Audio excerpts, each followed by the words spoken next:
This video is brought to you by Miniature Market. Thousands of board games, discounted prices, miniaturemarket.com. Hello my friends, the Game Boy Geek here. Today we are going underwater with our submarines. And while we're down there, we're going to be collecting gems that we're going to be selling on an open market and also trying to buy stock in companies and hoping that they go up over a period of time. Today we're talking about Nautilus Industries. It is an economic strategy game for 2 to 6 players. Takes 60 minutes to 90 minutes, probably closer to 90. Let me show you how it's played. I'll see you on the other side.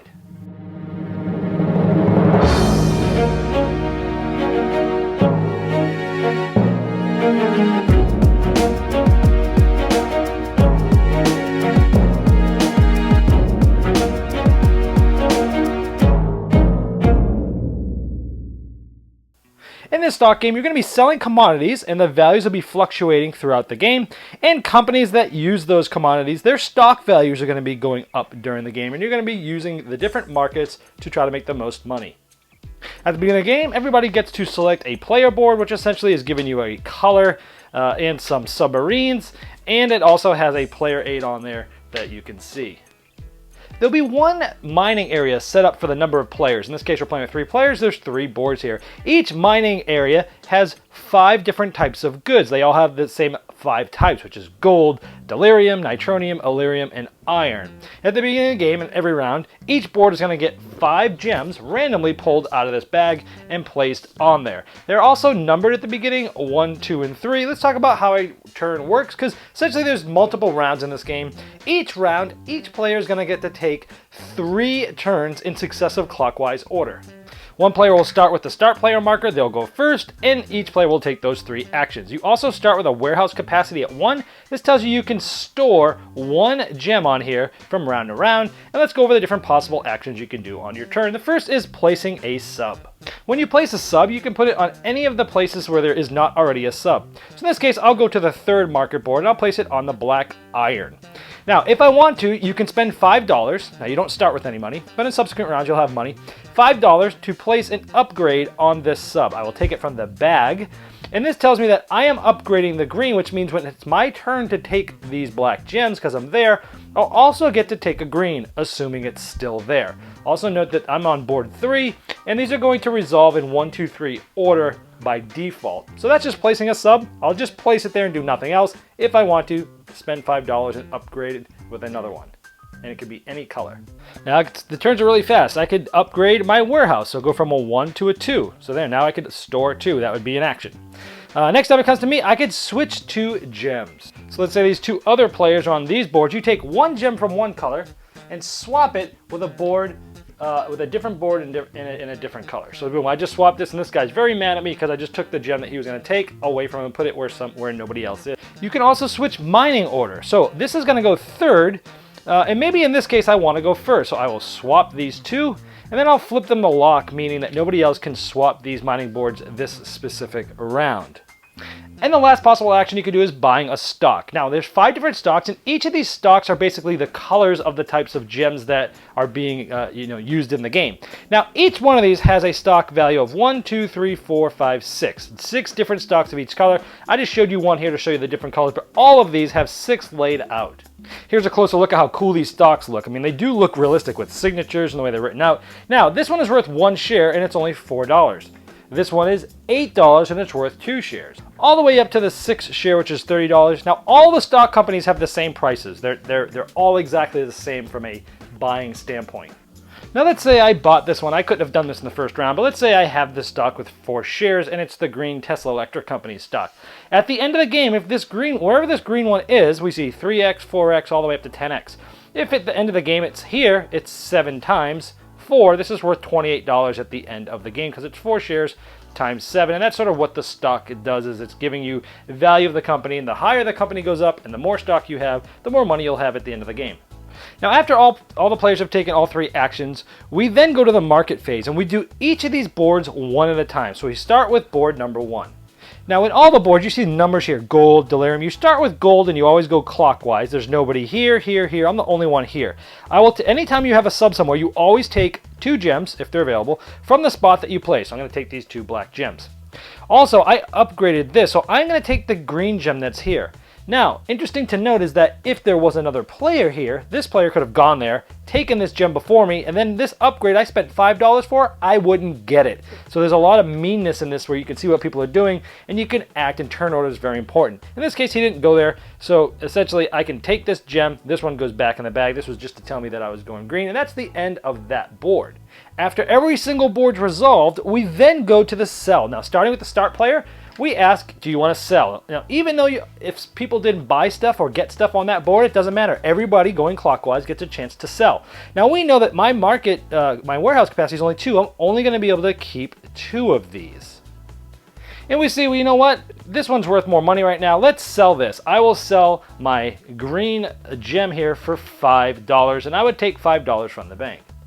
Now, the retail version of money are these tokens and $100 bills, and I got $5, so I would have just have taken this money for that. Now, again, this was the end of this board, so anyone that had taken gems with their submarines, either way, your submarines are coming back. Now, here's probably the most important part of the game. After each board and after all the selling's been done, we manipulate the market. There was all the gems that got sold are sort of off to the side. The only thing that got sold this time was 1 green gem. This will make this, since we sold it for 5, it goes down 1. It goes down 1 for each one sold, so if 3 of them were sold, it would have gone down like this.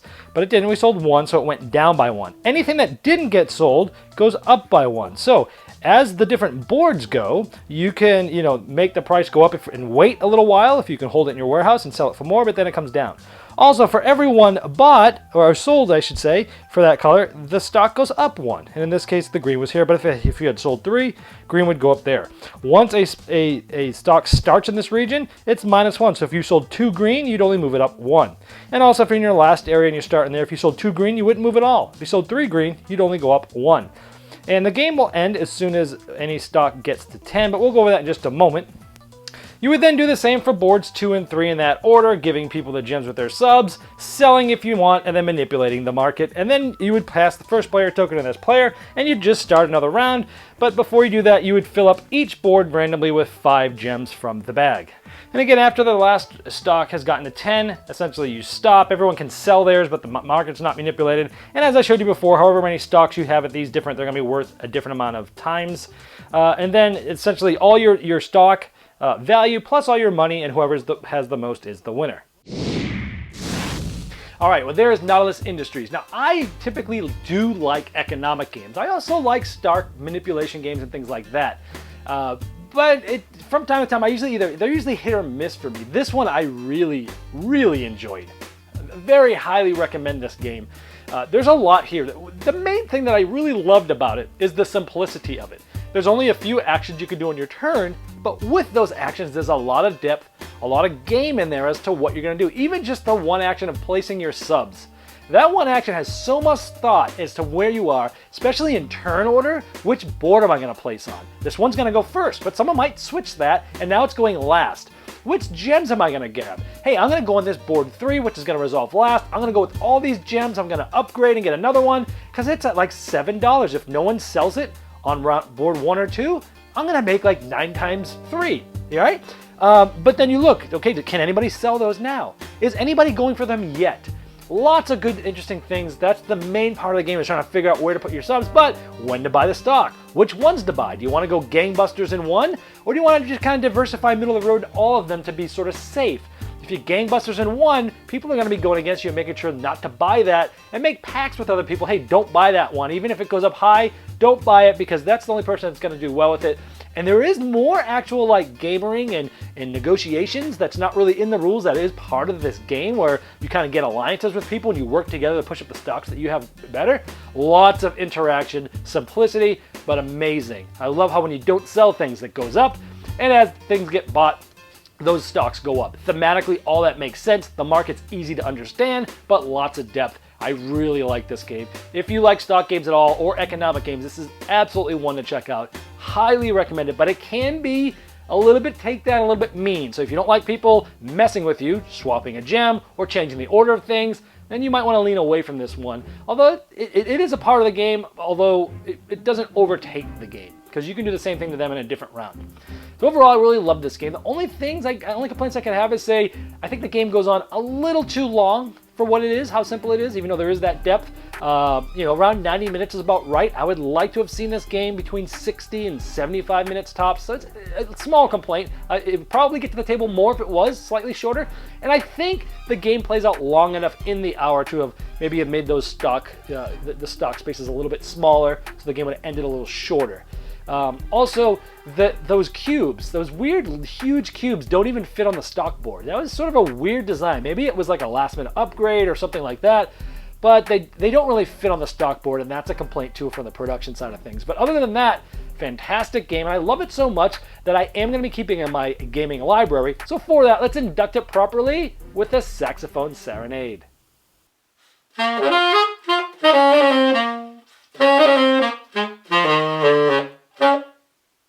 This video was sponsored by Miniature Market's Review Corner. The Review Corner features podcasts, video, and written game reviews by gamers for gamers. Miniature Market, the online gaming superstore. Thousands of board games, discounted prices. Check them out at miniaturemarket.com. I'd like to thank each and every one of you for backing me on Kickstarter, making this season become a reality. I'd like to especially thank those here that have backed me at the credit level. Now, these video reviews are also available by audio on our podcast. It's the intros and the final thoughts on GameBoyGeek.com. Click podcast.